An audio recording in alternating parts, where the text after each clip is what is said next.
Hello everyone, my self Avinesh Singh है। स्वागत करता हूं सभी का इंजीनियर्स अड्डा में। तो गाइज यहाँ पे एक बहुत ही अच्छी जो न्यूज़ है वो निकल के आ रही है और ये जो न्यूज़ है गुजरात मेट्रो रेल कॉरपोरेशन की तरफ से निकल के आ रही है। 2023 के लिए यहाँ पे गुजरात मेट्रो की तरफ से जो नोटिफिकेशन है वो गाइज जारी कर दिया गया है। तो आपके लिए एक बहुत ही अच्छी यहाँ पे न्यूज़ है। तो फटाफट से चलते हैं नोटिफिकेशन की तरफ विदाउट एनी डिस्टर्बेंस। तो यहाँ पे देखिए, सबसे पहले हम बात करेंगे नोटिफिकेशन की। तो आप देख सकते हैं यहाँ पे कि हमारा जो GMRC इसकी तरफ से नोटिफिकेशन आ चुका है। ऑनलाइन रजिस्ट्रेशन जो आपका स्टार्ट लिंक वो क्या है आपका 10 मई आपका। लास्ट रजिस्ट्रेशन जो है आपका डेट वो क्या है आपका 9 जून है आपका यहाँ पे। साथ ही साथ में ये पेमेंट के लिए भी दे रखा है, यानी कि 10 मई आपका डेट ऑफ टेस्ट है। CBT का जो आपका टेस्ट है ये कब है आपका जुलाई में रखा गया, लेकिन यहाँ पे क्या लिखा है सब्जेक्ट टू चेंज है ना, यानी कि यहाँ पे जो आपका सब्जेक्ट है आपका CBT का वो आपका चेंज भी हो सकता है। बट हाउएवर अभी जो टेम्परेरी डेट दे रखी है हम उसी को मान के चलेंगे। तो एग्जाम कब है हमारा जुलाई में। ये मुझे बहुत अच्छी बात लगी कि यहाँ पे एग्जाम कब होगा, नोटिफिकेशन, ऑनलाइन एप्लीकेशंस की डेट है, मतलब सारी चीज़ें आपको यहाँ पे क्लियर कर दी, कोई भी संशय आपके मन में नहीं रखा है। चलो नेक्स्ट हम यहाँ पे बात करेंगे सर वैकेंसी कितनी है ना। तो यहाँ पे देखिए नंबर ऑफ वैकेंसीज की बात करते हैं। तो यहाँ पे SC यानी कि स्टेशन कंट्रोलर एंड TO की जो वैकेंसी है आपकी ट्रेन ऑपरेटर की, total number of 150 vacancy, that is very good vacancy है ना। तो यहाँ पे SC और TO की आपकी 150 वैकेंसी। यहाँ पे एजुकेशन क्वालिफिकेशन की बात करें तो डिप्लोमा इन इंजीनियरिंग यहाँ पे आपको दे रखा है, यानी कि मैकेनिकल, कंप्यूटर इंजीनियरिंग, इलेक्ट्रॉनिक्स और इलेक्ट्रिकल, सारे लोग यहाँ पे जो है इसके लिए एलिजिबल है। बट यहाँ पे सिविल नहीं है आपका, ठीक है। इसके लिए आपका स्टेशन कंट्रोल और ट्रेन ऑपरेटर के लिए एज की अगर बात करें तो यहाँ एज जो है आपका 18 से 28 ईयर्स दे रखा है। बाकी यहाँ पे देखिए जो है आपका कैटेगरी वाइज आपको जो भी आपको रिजर्वेशन दे रखा होगा ना।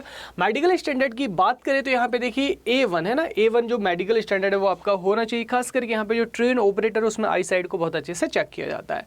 आगे बात करेंगे CRA की। तो CRA की यहाँ पे देखिए आपका कस्टमर रिलेशन असिस्टेंट, इसकी कितनी वैकेंसी है 46 वैकेंसी यहाँ पे।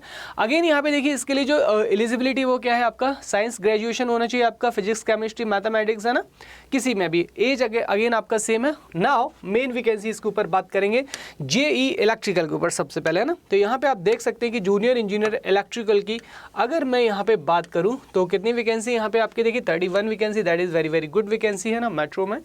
और यहाँ पे कैटेगरी वाइज इसका डिस्ट्रीब्यूशन कर रखा है। अगर एजुकेशन क्वालिफिकेशन की अगर बात करें तो अगेन यहाँ पे क्या है डिप्लोमा इंजीनियरिंग होना चाहिए आपका। एज अगेन कितना आपका 20 ईयर्स होना चाहिए आपका, ठीक है। अगेन बात करें यहाँ पे इलेक्ट्रॉनिक्स के लिए भी वैकेंसी है। इलेक्ट्रॉनिक्स के लिए 28 vacancy, that is very good vacancy है ना, क्योंकि इलेक्ट्रॉनिक्स वालों के लिए वैसे ही काफ़ी कम वैकेंसी रहती है।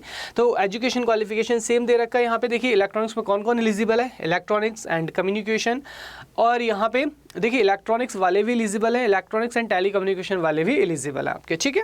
उसके बाद बात करें यहाँ पे मैकेनिकल के लिए। तो मैकेनिकल के लिए यहाँ पे आपकी टोटल नंबर ऑफ 12 वैकेंसी है यहाँ पे। सिविल के लिए बात करें तो टोटल नंबर ऑफ यहाँ पे 6 वैकेंसी है। तो ये आपकी यहाँ पे नंबर ऑफ वैकेंसीज है आपकी, ठीक है।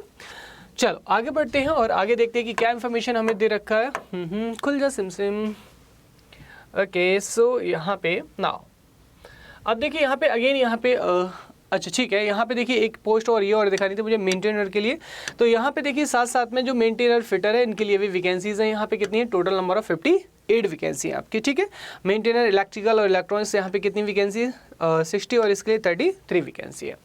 चलो आगे बात करेंगे अब हम यहाँ पे कि सिलेक्शन प्रोसेस सर क्या है। यहाँ पे वैकेंसीज की बात तो हो गई ना, अब यहाँ पे मेन बात आती है कि एजुकेशन क्वालिफिकेशंस क्या होना चाहिए और सिलेक्शन प्रोसेस क्या होना चाहिए। तो इसके ऊपर हम लोग बात करेंगे। तो अब यहाँ पे आप देख सकते हैं कि एजुकेशन क्वालिफिकेशंस में यहाँ पे वैसे तो मैं आपको ऑलरेडी बता चुका, बट यहाँ पे अलग से सेक्शन फिर क्यों रखा है ना। देखिए इसका रीज़न ये है कि यहाँ पे जो फ्रेशर्स हैं आपके, यानी कि अपीयरिंग है ना, यानी कि जो लास्ट ईयर स्टूडेंट हैं आपके, लास्ट ईयर है ना, जो अपीयरिंग स्टूडेंट है वो भी यहाँ पे एलिजिबल है, यानी कि आप भी यहाँ पे जो फॉर्म भर सकते हो, ठीक है। तो यहाँ पे देखो क्या क्या लिखा है, सीधा सीधा यहाँ पे पेज नंबर 6 और 1 पे आपका डिटेल्ड में लिखा है। बल यहाँ पे आप देख सकते हैं कि जो एग्जामिनेशन है यहाँ पे होना चाहिए, बट एक ही शर्त है यहाँ पे है ना कि यहाँ पे जो आपका मार्कशीट है at the time of the verification ये आपके पास में होनी चाहिए। Following which they will be disqualified, यानी कि जुलाई तक जो है आपका यहाँ पे, जब जुलाई के बाद में जब भी आपका फाइनल मेरिट बनेगा तो वहाँ पे आपको जो है एलिजिबिलिटी मतलब जो मार्कशीट है वो आपकी दिखानी होगी, जो कि जनरली सबको मिली जाती है। अदरवाइज यहाँ पे कॉलेज की तरफ से जो है प्रोविजनल तो सबको दे ही दिया जाता है, ठीक है। चलो अब आगे बात करेंगे यहाँ पे वंस अगेन कि सर सिलेक्शन प्रोसेस क्या होने वाला है जिसकी वजह से हमें पैसा मिलेगा। तो यहाँ पे सिलेक्शन प्रोसेस की बात करें तो देखिए यहाँ पे रिटन टेस्ट होगा हमारा। तो रिटन टेस्ट यहाँ पे कितने नंबर का रखा गया है, यहाँ पे 100 नंबर का जो है रिटन टेस्ट रखा गया है। उसके बाद में गुजराती लैंग्वेज का टेस्ट, ऑफ कोर्स गुजरात में तो गुजराती लैंग्वेज का टेस्ट भी यहाँ पे रखा गया है 20 नंबर का, ठीक है। During minimum score general category 60% marks and reservation ये आपको दे रखा है for the Gujarati language shall be considered for the selection, यानी कि यहाँ पे आपको जो है 60% जनरल कैटेगरी में आपको लाने हैं और बाकी कैटेगरी में कितना आपको 50%। उसके बाद में गुजराती लैंग्वेज का टेस्ट होगा, उसके लिए आपको यहाँ पे क्वालिफाई कर दिया जाएगा। ओके चलिए, और उसके बाद में एग्जामिनेशन पैटर्न यहाँ पे आपको दे रखा है। ड्यूरेशन विल बी 120 मिनट होगी यहाँ पे, यानी कि 2 घंटे होंगे।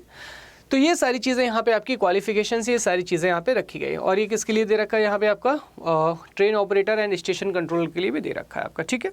सिलेबस और बाकी सारी चीज़ों के ऊपर एक अलग वीडियो में बात करेंगे डिटेल में। हालांकि जो यहाँ पे डिप्लोमा वालों के लिए SSC JEE वाला सिलेबस और यहाँ पे स्टेशन कंट्रोल के लिए जो नॉन टेक का सिलेबस है वो आपका रहता है आपका, ठीक है। तो गाइज अगर इसी तरीके की अपडेट आपको जानना है और अप टू डेट यानी कि एक डिटेल नोटिफिकेशन में आपको सारी क्रिप्स इन्फॉर्मेशन एक ही साथ मिल जाए तो फटाफट से चैनल को लाइक एंड सब्सक्राइब कर लीजिएगा।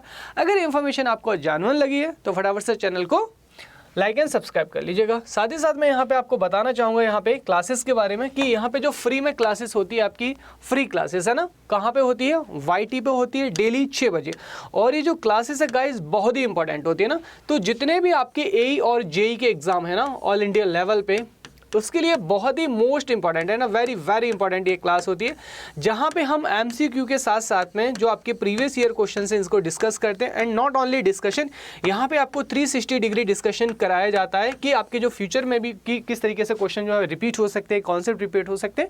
अब यहाँ पे बात है कि भैया फ्री में है ना, तो फ्री की जब हम लोग बात करते हैं तो अरे सर फ्री में है ना, तो देखो यहाँ पे अगर यही चीज़ कोई आपको 1000 या 2000 रुपए लेके दे तो आपको ये चीज़ बड़ी पसंद आती है ना। तो खैर एनीवे वो आप पर मैंने छोड़ा है। तो यहाँ पे मैं सिर्फ इतना बताऊंगा कि इंजीनियर्स अड्डा पे एक बार आइएगा शाम के 6 बजे, you just love the class है ना, आपके जो कॉन्सेप्ट है एकदम क्लियर हो जाएंगे। तो मिलते हैं शाम को 6 बजे इंजीनियर्स अड्डा के यूट्यूब पे। Thank you so much everyone.